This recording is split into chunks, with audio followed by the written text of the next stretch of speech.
안녕하세요. 절대값TV의 명품 PD 한PD입니다. 제가 지난 시간에 최근 아파트 폭락의 공식에 대해서 이야기했어요. 자, 이 세 가지 중에 두 가지가 있으면 폭락한다. 폭락하는 지역으로 바뀐다라고 했어요. 1번이 가장 많이 오른 곳. 자, 두 번째가 공급 물량 터지는 곳. 세 번째가 고분양가 때리는 곳입니다. 자, 이 세 가지가 나오면 그 지역은 폭락한다고 보시면 돼요. 자, 그러나 이 세 가지까지도 필요 없어요. 첫 번째, 두 번째 가장 많이 오르는 곳, 공급 물량 터지는 곳만 나와도 그 지역은 폭락하고, 또는 가장 많이 오르는 곳, 또는 고분양가 때리는 곳, 이 두 가지만 나와도 폭락하더라는 거예요. 자, 그 예로서 대구, 세종, 동탄이 이러한 공통점을 가졌다라는 거예요. 이런 고정. 자, 세종 같은 경우에는 고분양가가 아니죠. 가장 많이 오른 곳, 공급 물량이 터지는 곳, 그리고 이익 실현 매물이 많은 곳이에요. 다 주택자들이 많으니까. 예를 들어서 집을 하나 가지고 있는데 또 하나 분양을 받은 분들이 많아요. 그러면 이주를 해야 되잖아요. 그래서 그 급매물들이 나오는 거예요. 결국은 공급 물량이 터져서 나오는 거예요. 동탄도 마찬가지고, 대구는 지금 최악의 공급 물량이고. 자, 제가 지난 시간에 이야기했는데 그 다음은 송도라고 이야기했어요. 인천 중에 송도다. 자, 인천에 송도뿐만이 아니라 그 다른 지역도 포함이 되는데 지금 가장 두드러지게 나타나는 지역은 송도라는 거예요. 자, 결국은 이런 공식대로 가면 시간만 남은 거예요. 시간만. 어떤 그 순서의 문제이고 시간의 문제이지 결국 종착점은 강남이다. 강남과 일기 신도시라는 것. 강남과 일기 신도시는 최근 들썩거리는 시장이에요. 자, 이 시장에 4억 이상 오른 신고가가 나오고 7억 이상 오른 신고가가 나오고, 신도시 같은 경우에 자, 이런 분들 다 꼭지 잡는 거예요. 제가 보기에. 마지막 대선에서 나온 그 립 서비스에 의해서 꼭지를 잡고 있는 거다. 여러분, 대선 공약이라는 것은 그게 실현될지 안 실현될지 모르는 거야. 자, 예를 들어서 대선에서 공약을 했는데 국무총리 또는 경제부총리가 들어섰는데 그 정책은 좀 문제가 있다. 그래서 그 사람들이 이 국무총리와 경제부총리가 정책 수정을 요구하면 그렇게 할 수밖에 없어요. 자, 그게 또 무리가 있다고 제안을 하면 대통령은 또 받아들일 수밖에 없는 거야. 여러분, 그걸 생각해야지 무조건 대선 공약에서 일기 신도시가 재건축을 완화해준다. 그 막연한 환상을 가지고 사면 꼭지가 될 수 있다라는 거야. 자, 결국은 이 공식에 따라 종착점은 강남과 신도시가 될 수 있는 거예요. 좀 차분하게 대응을 하시길 바라요. 본론으로 들어가기 전에 얼마나 그 호가의 차이가 심한가를 한번 보시죠. 신문에서 언급한 지역이 이 지역이에요. 이 지역이 지금 이 아파트가 송도 SK뷰가 매매가 지금 8억 5천을 찍었잖아요. 실거래 8억 5천을 찍었다는 거예요. 자, 그런데 지금 매매가가 10억 5천. 이게 제일 싼 게 10억 5천이에요. 자, 뒤로 가면 11억짜리 11억 5천도 있고 10억 7천도 있고 9억 9천도 있어요. 10억 8천도 있고. 자, 그러면 지금 10억 5천 이상 나온다는 거잖아요. 자, 이 아파트뿐만 아니라 다른 아파트도 다 마찬가지예요. 다른 아파트도. 자, 그리고 매물이 쌓여 있어요. 144개. 자, 여기 79개. 매물이 쌓여 있다. 여기는 521개네요. 자, 이런 매물들이 뭐예요? 다주택자들 매물인 거예요. 자, 그런데 분양 가격을 9억에 분양을 했는데 미계약분이 속출했어요. 그것도 예비 당첨자가 400명이 패스를 해버린 거야. 그러면 그냥 넣은 사람은 거의 다 됐다라는 거예요. 넣은 사람은 무주택자인 경우에 그냥 청약가점 20점, 30점도 그냥 넣으면 다 됐다는 얘기예요. 자, 그러면 앞으로 3년 뒤에 그 새 아파트, 스마트한 아파트가 9억인데 이걸 지금 10억 5천에 사겠습니까?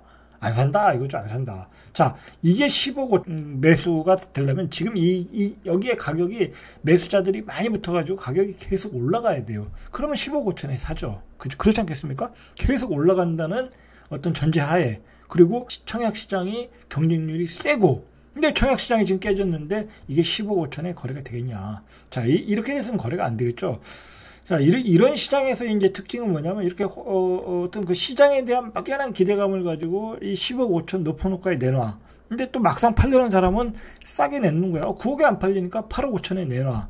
자, 그런데 8억 5천도 예를 들어서 그 전에 15억 5천 찍어서 2억 정도 떨어진 거니까 싸다고 산다는 거야. 그렇지 않겠죠? 차라리 이거 8억 5천에 살 바에는 분양을 9억에 받는 게 낫겠죠? 그렇게 되는 거예요. 자, 물론 돈이 없는 분들은 사겠죠. 그러니까 제 얘기는 9억에 분양했는데 미계약분이 속출했고, 그 다음에 또 분양하는 아파트가 또 분양가를 낮출 수 있거든요. 이렇게 되면 또 안 팔리니까. 그럼 8억 5천에 또 분양했는데 안 팔린다. 그러면 이건 또 8억이 되고 7억대로 떨어질 수 있다라는 거야.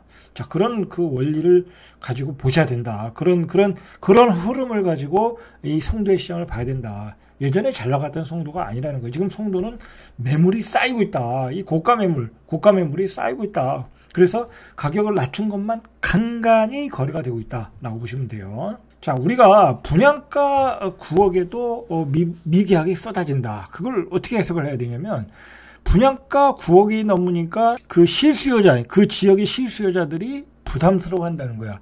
자, 이거 분양받는 분들이 20대, 30대, 40대, 그렇지 않겠습니까? 그런 분들이에요. 젊은 분들인데, 그런 분들이 인천의 강남이라고 해도 9억은 부담스럽다. 자, 이게 왜 그러냐. 우리가 한번 냉철하게 봐야 돼, 냉철하게. 예를 들어서 10억 5천에 분양됐으니까 싼 거 아니냐? 예를 들어서, 자, 그거예요. 10억 5천에 한번 거래가 됐다.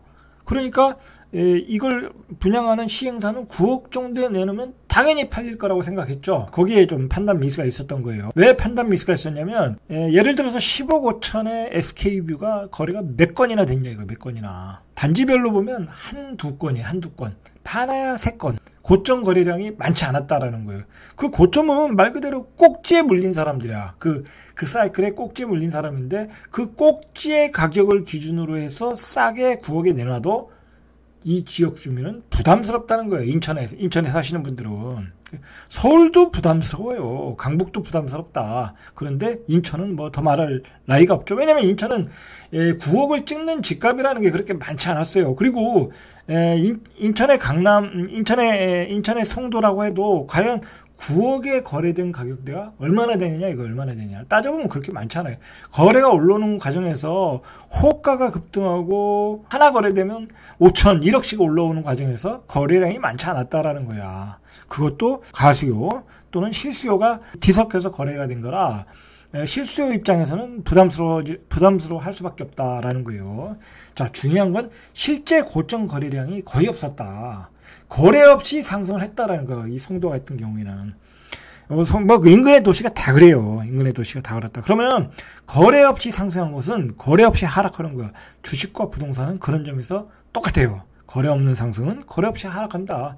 갭 상승은 갭 하락하는 거예요. 지금 인천의 폭락은 그런 시장이다. 라고 보면 돼요. 인천하면 이제 송도 시장이 가장 중요한 시장이니까 그게 일종의 기준점이 되는 거예요. 만약에 인천의 송도가 시장이 침체기에 들어가고 급락이 나온다면 인천의 그 밖의 시장도 다 같이 침체기에 들고 급매물들이 나오고 폭락이 나올 수밖에 없는 거예요. 자, 그런 어떤 기준점이 되는 거예요.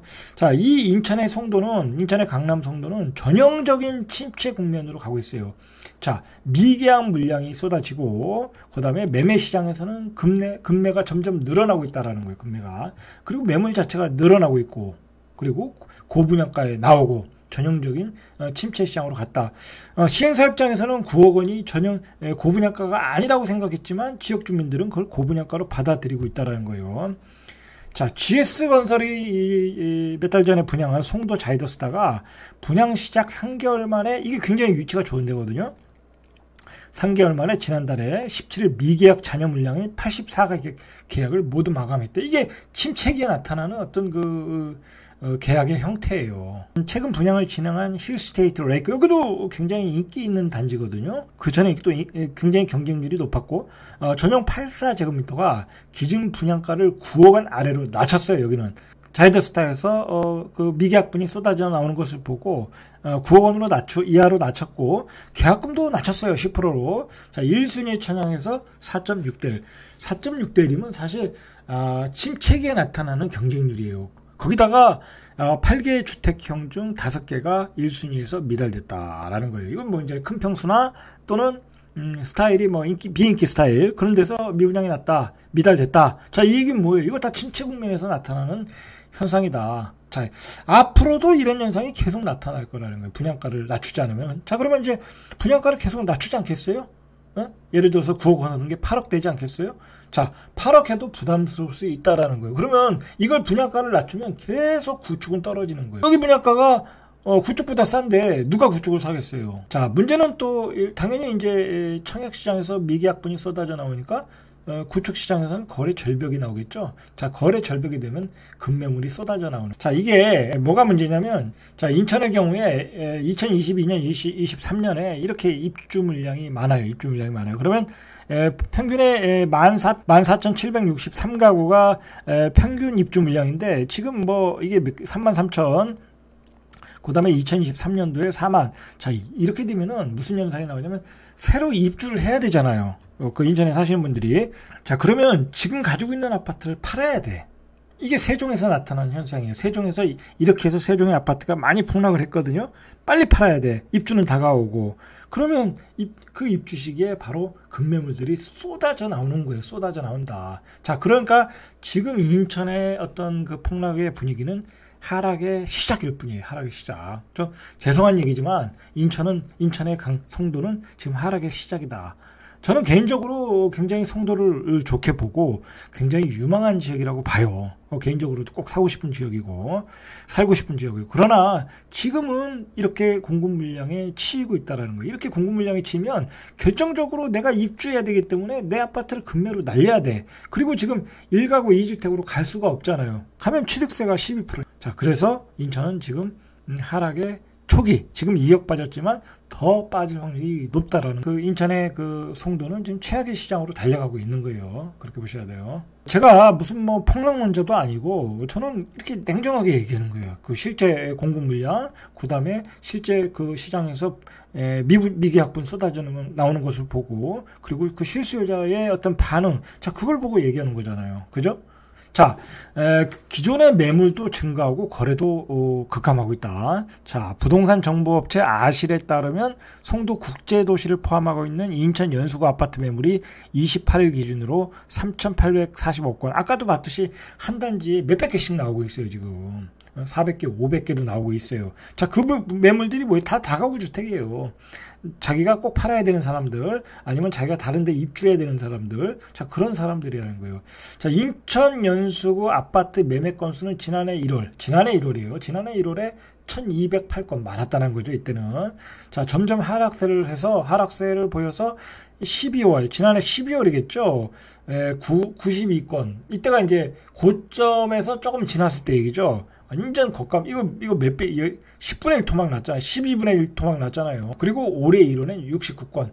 완전히 거래가 말렸다라는 거, 말렸다. 자, 이게 이제 가수요가 빠지고 실수요 시장이잖아요. 이제 실수요가 이 가격대, 송도의 이 비싼 가격대는 접근을 안 하고 있다라는 거예요. 청약 시장도 접근 안 하고, 구축 매매 시장도 접근 안 하고, 송도는 심각한 국면으로 들어가고 있다라고 보시면 돼요. 자, 실제 실거래가 폭락한 사례를 볼게요. 자, 이게 이편한 세상 송도 전용 면적 70제곱미터.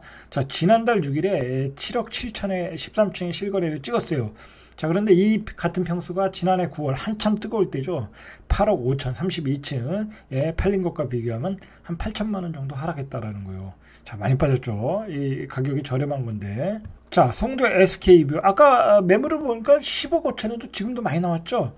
자, 전용 84제곱미터가 지난 9월만 해도 10억 4,500, 35층이 실거래돼 있어요. 자, 이 가격에 거래가 되니까 지금도 10억 5천에 다 내놓는 거예요. 그러나 거래가 안 된다. 한두 건 거래되고.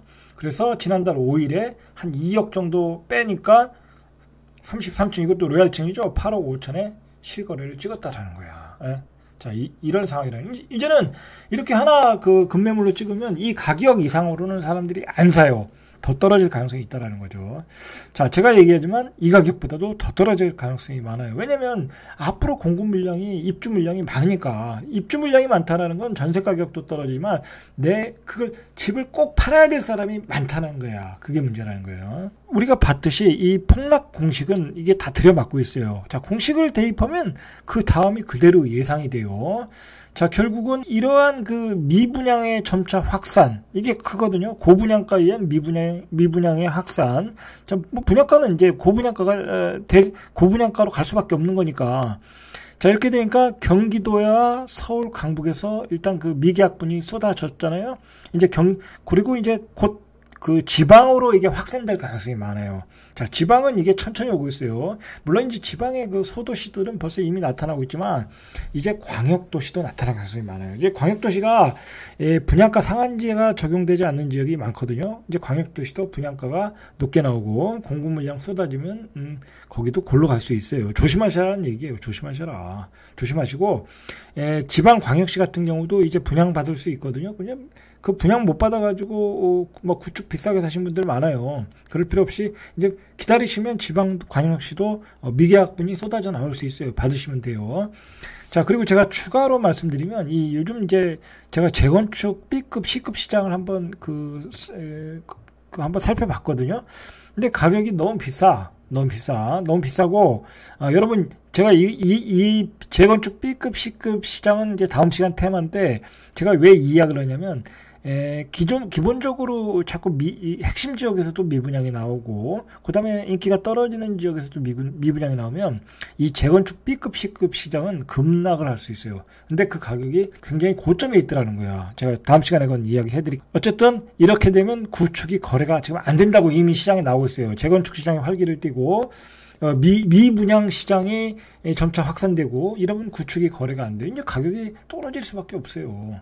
자, 그러니까 너무 그 재건축 시장이 부안해동한다고 해서 또 그 조급한 마음에 달려가서 고점에 사지 마시고 기다리시고 미분양이 나오는 것들, 미계약분이 나오는 것들을 사시면 계약을 치시면 되는 거예요. 자, 이상 오늘은 여기까지 절대값 튜브의 명품 PD 한 PD였습니다.